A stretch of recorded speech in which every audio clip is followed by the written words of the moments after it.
अस्सलाम वालेकुम students, my name is Hina Shaukat और मैं हूं आपकी क्लास 9th की केमिस्ट्री की टीचर। आज के इस लेक्चर में हम पढ़ने जा रहे हैं हमारा topic number 1.5 which is Avogadro's numbers and mole. So students, आज के इस लेक्चर में जैसा कि हम पढ़ने जा रहे हैं अपना topic number 1.5, basically Avogadro's number और मोल, इनमें एक बहुत ही क्लोज रिलेशन है। जैसे जैसे हम अपने इस लेक्चर को आगे बढ़ाएंगे वैसे ही आपको ये रिलेशन भी अच्छे से समझ में आएगा। सबसे पहले स्टार्ट करते हैं कुछ बेसिक इंट्रोडक्शन से। जैसा कि हम सब जानते हैं कि हमारे इर्द गिर्द मुख्तलिफ क्वांटिटीज़ हैं and we use different units to describe them और we use different methods of counting them.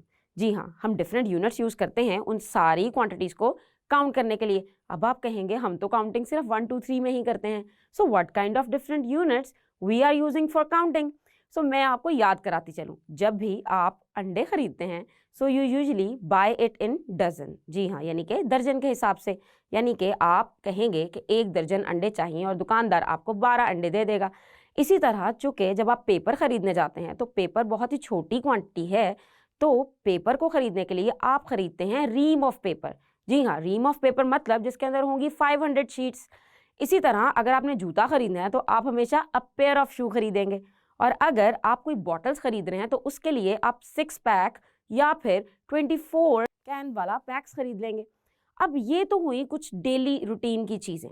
तो आपको क्या लगता है कि do you think chemistry is without counting things?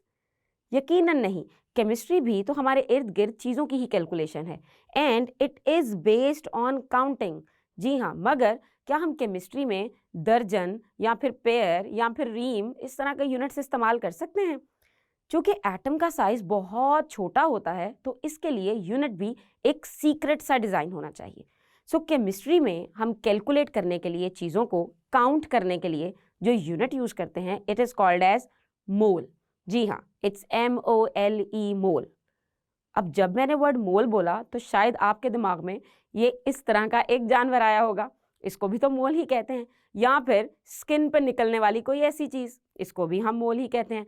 मगर आपने कभी भी इस मोल को केमिस्ट्री में इन चीज़ों से कंफ्यूज नहीं करना, because in chemistry mole is a unit for counting. अब ये तो हमें पता चल गया कि हम एक यूनिट यूज़ करेंगे जिसको हम मोल कहेंगे इन केमिस्ट्री, लेकिन सवाल ये पैदा होता है कि अगर मैं कहूँ 1 दर्जन अंडे तो उसमें आएंगे 12 eggs. So how many particles would be there in 1 mole? So इसका सोल्यूशन भी हुआ एवोगैड्रोस नंबर में। जी हाँ, एवोगैड्रोस नंबर्स एक ऐसी कलेक्शन ऑफ नंबर्स है जो कि एक मोल में होती है, और अगर हम इसकी वैल्यू देखें तो इट इज़ 6.02 इंटू 10 पावर 23। और अगर हम इसकी रिप्रेजेंटेशन की बात करें तो इसको कैपिटल N और उसके साथ एक कैपिटल A लिख के जाहिर किया जाता है। अब इसका इतना अजीब सा नाम क्यों है? Basically this number was named after a scientist जिसका नाम था एमिडो एवोगैड्रोस, तो उसको ट्रिब्यूट देने के लिए इस नंबर का नाम भी एवोगैड्रोस नंबर रखा गया है। अब अगर हम देखें 6.02 इंटू 10 पावर 23 को, तो ये देखने में ही एक बहुत बड़ा नंबर लगता है। अगर हम इसे इसकी एक्सपेंडेड फॉर्म में लिखें तो ये कुछ इस तरह से दिखाई देगा, जिससे आम ज़बान में पढ़ना भी बहुत ही मुश्किल है। सो हम कह सकते हैं कि if there are 12 eggs in 1 dozen of eggs, so there are 6.02 into 10 raised to power 23 particles in 1 mole। जी हाँ, यानी कि 1 मोल अगर हम किसी चीज़ का कह रहे हैं तो उसमें इतने पार्टिकल्स होंगे। तो हम ये यूनिट हम अपनी आम जिंदगी में इस्तेमाल क्यों नहीं कर सकते? क्योंकि अगर मैं जाके कहूँ कि मुझे 1 मोल ऑफ एग्स दे दे, तो वो जानते हैं मुझे कितने अंडे पकड़ाएगा, जिससे आप शायद अपनी पूरी ज़िंदगी में काउंट भी नहीं कर सकेंगे। मोल किस कदर छोटा यूनिट है और इसमें जो नंबर्स हैं वो किस कदर ज़्यादा हैं, इसको समझने के लिए हम देखते हैं एक मिसाल। फॉर एग्जाम्पल, आप डोनट्स को कंसिडर करें equal to the size of 1 water molecule, यानी कि 1 water molecule is equal to 1 donut, और फिर आप लें 1 मोल ऑफ डोनट्स, यानी कि 6.02 इंटू 10 पावर 23 डोनट्स, तो आप जानते हैं कि वो कितने हो सकते हैं।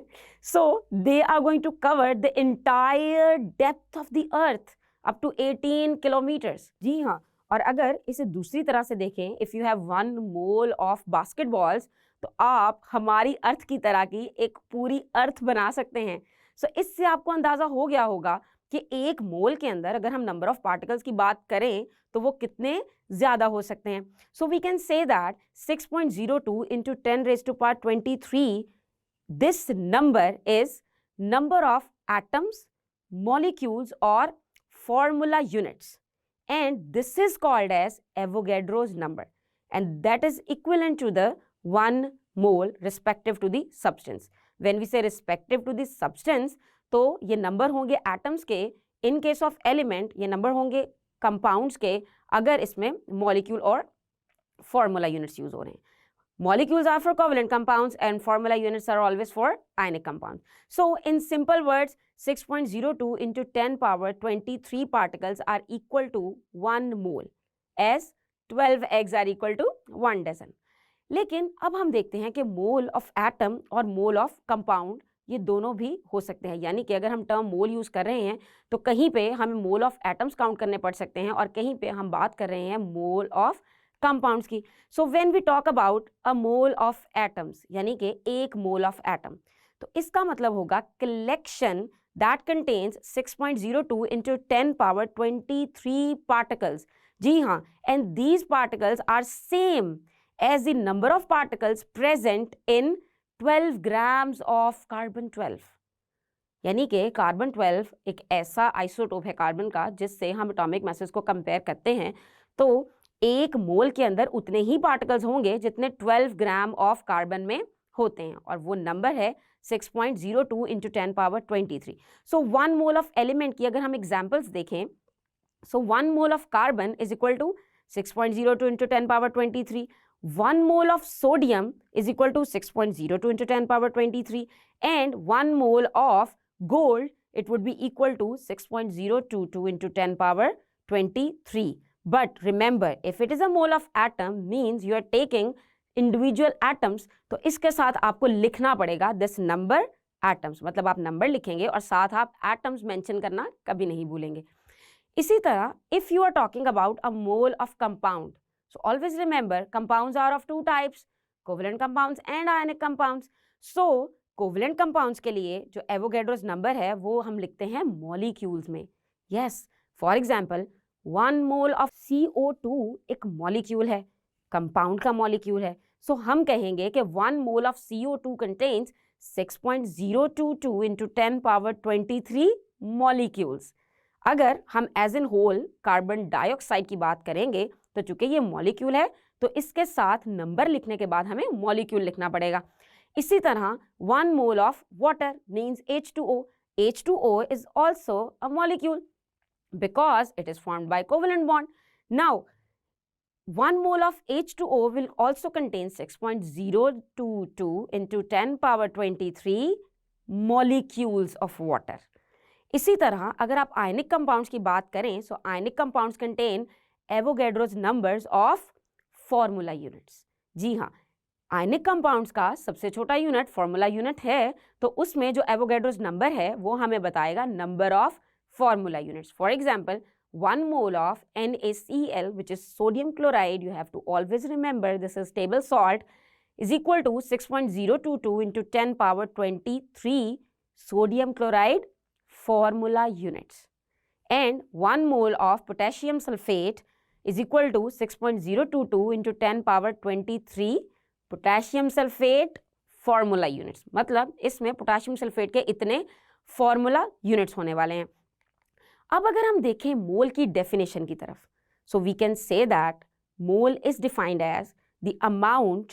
अमाउंट को हम मैस भी कह सकते हैं, तो अगर आप इस अमाउंट वर्ड को मैस से रिप्लेस करना चाहें तो doesn't matter, it would be fine. So amount of a substance that contains 6.02 into 10 power 23 number of particles. And when we say particles तो इससे हमारी मुराद है एटम्स, मॉलिक्यूल्स और फॉर्मूला यूनिट्स. इसमें तीनों ही आ सकते हैं. अगर आप इस डेफिनेशन में पार्टिकल्स का वर्ड रिमूव करके बाकी तीनों वर्ड्स को भी शो कर सकते हैं तो it would B okay for us. अब हम देखते हैं कि मोल पता तो चल गया कि होता क्या है, हाउ इट इज एब्रीवेटेड. अगर मैंने लिखना है कि मेरे पास 2 मोल ऑफ वाटर है तो मैं इसको कैसे शो करूंगी. सो मोल की शॉर्ट फॉर्म स्मॉल m बिल्कुल नहीं है. Small m is the short form for mass. Mole के लिए आपको MOL लिखना होगा, यानी कि उसके पूरे नाम में से सिर्फ आप ई ही काट सकते हैं। अब ये तो हुई बात अगर आपने कैलकुलेट करने हो मॉलिक्यूल्स या फिर फॉर्मूला यूनिट्स ऑफ कंपाउंड। लेकिन what if someone ask you to tell the atoms of a compound? जी हाँ, बिल्कुल दुरुस्त सुना आपने, I am talking about atoms of a compound. एक कंपाउंड भी तो एटम से ही मिलके बनता है, चाहे वो मॉलिक्यूल हो या फिर वो फॉर्मूला यूनिट हो। आखिर उसके अंदर एटम्स या फिर आयंस ही प्रेजेंट होते हैं। तो हमें किसी भी चीज का फॉर्मूला देख के अंदाजा हो जाएगा कि उसके अंदर एटम्स कितने हैं। For example, look at this is the formula for glucose C6H12O6। आप देख सकते हैं कि इसमें कुछ सबस्क्रिप्ट्स गिवन हैं। सबस्क्रिप्ट मतलब जो राइट लोअर कॉर्नर में आपको नंबर दिखाई दे रहा है, it is called as subscript. तो सबस्क्रिप्ट का मोल के साथ बड़ा गहरा ताल्लुक है। Yes, it is having a very strong relationship. So relationship of the atoms in the formula ये शो करता है सबस्क्रिप्ट। जी हाँ, और सबस्क्रिप्ट से ही पता चल जाएगा the moles of each element। यानी कि अगर ग्लूकोज 3 डिफरेंट तरह के एलिमेंट से मिलकर बना है तो उसके अंदर कार्बन के मोल्स कितने हैं, हाइड्रोजन के मोल्स कितने हैं और ऑक्सीजन के मोल्स कितने हैं। सो हम कह सकते हैं कि इन one glucose molecule we have 6 atoms of carbon, 12 atoms of hydrogen and 6 atoms of oxygen. So चूंकि हमें सबस्क्रिप्ट से नंबर ऑफ एटम्स पता चले, so हम कह सकते हैं कि 6 atoms of carbon, so they are going to be 6 moles of the carbon. इसी तरह अगर 12 एटम्स हैं कार्बन के तो उसके अंदर 12 मोल्स होते। हमारे पास हैं 12 एटम्स ऑफ हाइड्रोजन, सो उसमें हुए 12 मोल्स ऑफ हाइड्रोजन। इसी तरह 6 एटम्स ऑफ ऑक्सीजन मतलब 6 मोल्स ऑफ ऑक्सीजन। ये तो हुआ सबस्क्रिप्ट और मोल का रिलेशनशिप। अब देखते हैं कि एवोगैड्रोस नंबर और मोल का रिलेशन क्या है। So relationship between Avogadro's number और mole we can easily understand it with the help of one. For example, if you have 6.02 into 10 power 23 atoms of carbon, so they would be equal to 1 mole of carbon। यानी कि carbon के एक मोल में इतने atoms होने वाले हैं। और अगर हम बात करें 6.02 into 10 power 23 molecules of water, so they are going to be equal to 1 mole of water। इसी तरह अगर हम एग्जाम्पल लें एक आयनिक कंपाउंड की, like 6.02 into 10 power 23 formula units of sodium chloride, so they are equivalent to 1 mole of sodium chloride.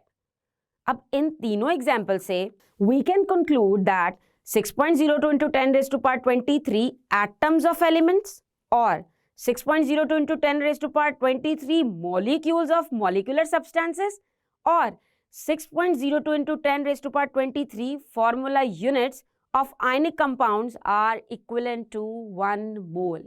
जी हाँ, एक मोल में इतने पार्टिकल्स होंगे।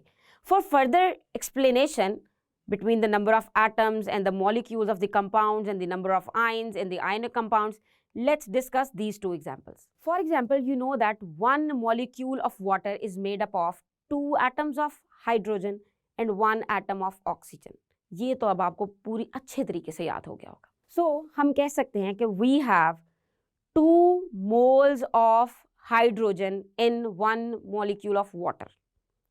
2 moles of hydrogen का मतलब है आप मल्टीप्लाई करेंगे 2 को विद एवोगैड्रोस नंबर, यानी कि 2 multiply by 6.02 into 10 power 23 atoms of hydrogen would be present in water। Yes, in 1 mole of water।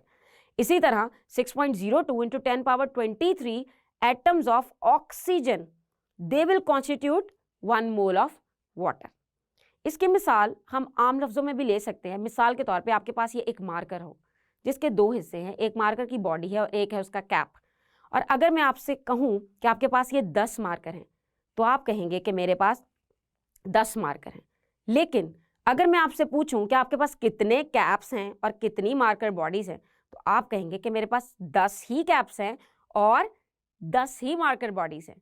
सो देखने में आपको लगता है कि 6.022 into 10 raised to power 23 अगर वाटर के मॉलिक्यूल्स हैं तो हाइड्रोजन और ऑक्सीजन में ये डिवाइड हुए होंगे। ऐसा बिल्कुल नहीं है, बिकॉज एक मॉलिक्यूल 3 एटम से मिलके बना है, तो अगर मैं उसको डिवाइड करने वाली हूँ उसके एटम्स में, तो यकीनन उसके जो पार्टिकल्स हैं वो भी 3 टाइम्स इंक्रीज कर जाएंगे. So we can say that substances may be elements or compound, and mass of the substance is either one of the following, maybe atomic mass, maybe molecular mass, or formula mass. And these masses, they are expressed in atomic mass units. But when these masses are expressed in grams, they are called as molar mass. जब भी हम इनमें से किसी भी mass को ग्राम में express करते हैं तो उसको हम कहते हैं उसका मोलर mass. अब साइंटिस्ट ने इस चीज पे जब एग्री किया कि एवोगैड्रोस नंबर ही वो पार्टिकल्स हैं जो कि प्रेजेंट होते हैं एक मोल में, तो अब हम देखते हैं कि क्वांटिटेटिव डेफिनेशन ऑफ मोल क्या है. So quantitative definition of mole is the atomic mass, molecular mass और formula mass of a substance expressed in grams is called 1 mole. यानी कि atomic mass of carbon expressed as 12 grams, it is going to be equal to 1 mole of carbon. Molecular mass of water expressed in grams, which is 18 gram, तो अगर हम उसको 18 ग्राम लिखेंगे so it is going to be 1 mole of water. और इसी तरह अगर आप एक मॉलिक्यूल की एग्जाम्पल लें सल्फ्यूरिक एसिड की, so the molecular mass of sulfuric acid expressed as 98 grams, it would be equal to 1 mole of sulphuric acid. And अब एक फॉर्मूला मास की भी एग्जांपल देख लेते हैं कि formula mass of sodium chloride expressed as 58.5 grams, so it would be equal to 1 mole of sodium chloride. So students, आज के इस लेक्चर में हमने डिटेल में डिस्कस किया what is mole and what are Avogadro's number और इनके दरमियान में रिलेशन क्या है. हम अपने आने वाले लेक्चर्स में मोल कैलकुलेशन स्टार्ट करेंगे और मोल एंड मास और मोल एंड सब्सटेंस का रिलेशनशिप भी डिटेल में डिस्कस करेंगे. तब तक के लिए अल्लाह हाफिज.